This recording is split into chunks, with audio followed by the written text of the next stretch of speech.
A walk in the park on a rainy day. The rain had been falling steadily since morning. It wasn't a stormy sort of rain, just a quiet drizzle that painted everything gray.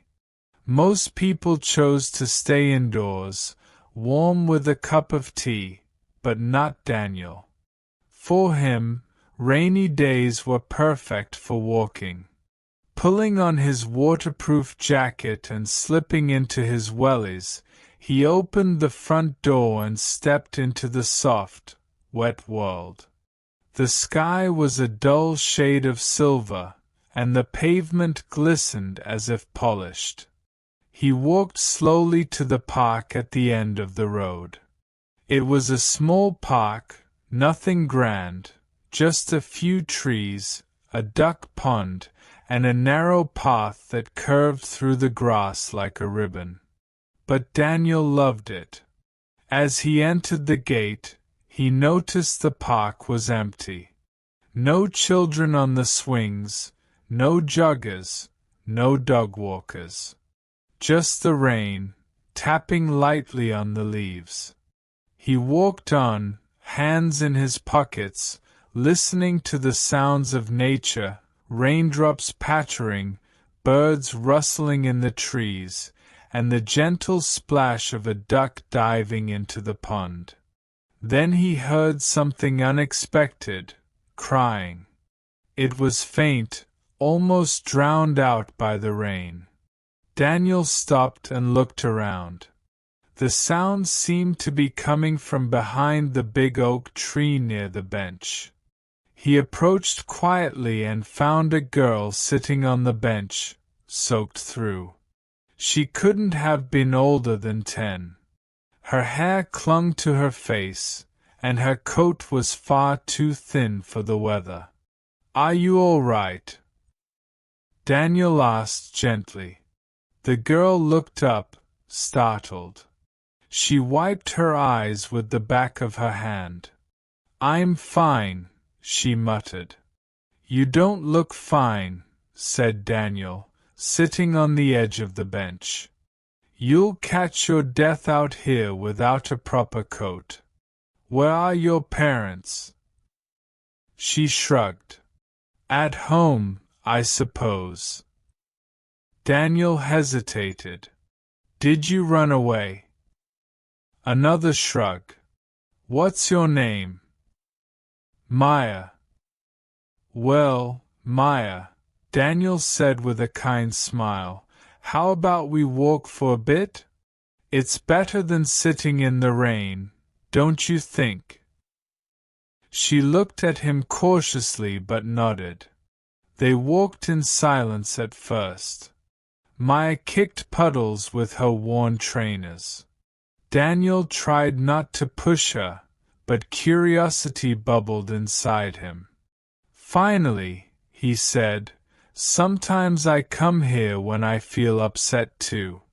The rain helps, in a strange way. Makes it feel like the world is crying with you." Maya looked up. "That's a bit silly." Daniel laughed. "Maybe it is. But it works for me." She smiled slightly, then looked away. "I had a fight with my mum. She says I don't listen. That I'm always causing trouble." "And do you?" Daniel asked. "Sometimes," she admitted. "But it's not always my fault." "It rarely is, completely," he said.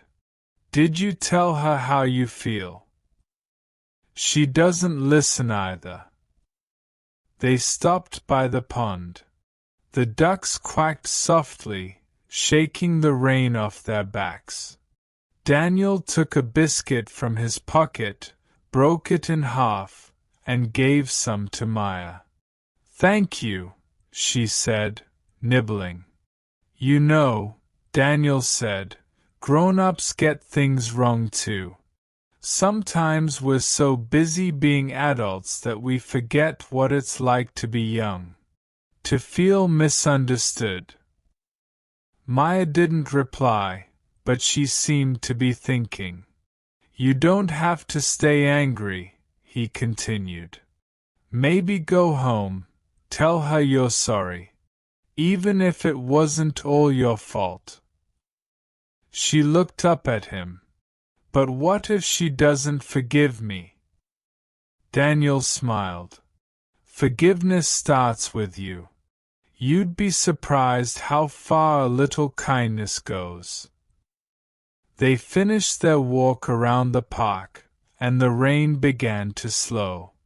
A bit of sunlight peeked through the clouds, lighting the path like a golden thread. At the gate, Maya stopped. Thank you for talking to me. Daniel nodded. You're welcome, Maya. You're brave for going out in the rain.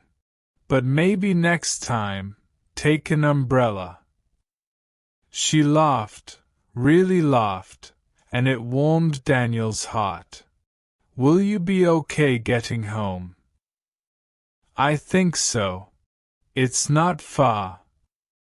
Good.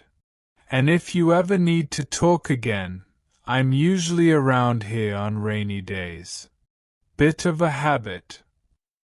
Maya gave a small wave and ran off down the path, her wet trainers splashing joyfully in the puddles. Daniel watched her go, then turned and walked the other way, his steps a little lighter than before. Moral of the story. A little kindness, even from a stranger, can make a big difference. Sometimes, all someone needs is a gentle word and a bit of understanding. Rainy days may feel gloomy, but they can bring unexpected moments of connection and clarity. If you enjoyed this video, feel free to support the channel in your own way. Subscribe to get a new English story every day. Your continued learning journey matters, and every step counts. Let's keep improving together. What kind of story would you like to hear next? Let us know in the comments.